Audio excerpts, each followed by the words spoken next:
ბუასილი არის დაავადება, რომელსაც გააჩნია ძალიან დიდი მრავალფეროვნება. ამიტომ ბევრი პაციენტი გაკვირვებულია, რატომ ვითხოვთ მათ გასინჯვას, როდესაც ისინი უკვე გასინჯული არიან და დადგენილი აქვთ დაავადების ხარისხი.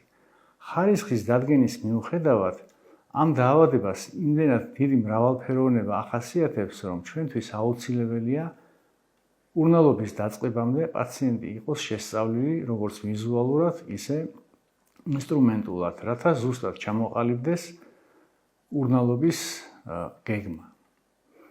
ამიტომ გამოიწვევს გაკვირვებას ის ამბავი, რომ ყველა პაციენტი, ვინც გადაწყვიტავს ჩვენთან მკურნალობას, წინასწარ აუცილებლად უნდა მოვიდეს საკონსულტაციოდ და შესწავლილი იქნას დეტალურად მისი მდგომარეობა.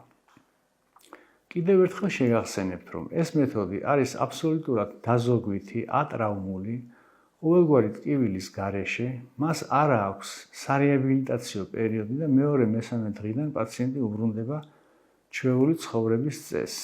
ერთადერთი დავალება, რაც მას ეძლევა, ეს არის დღეში 3-ჯერ ნაოპერაციები მიდამოს, ცივი წყლით და საპნით დაბანა. დანარჩენი ყველაფერი გრძელდება ისე, როგორც ხდებოდა ურნალობის დაწყებამდე.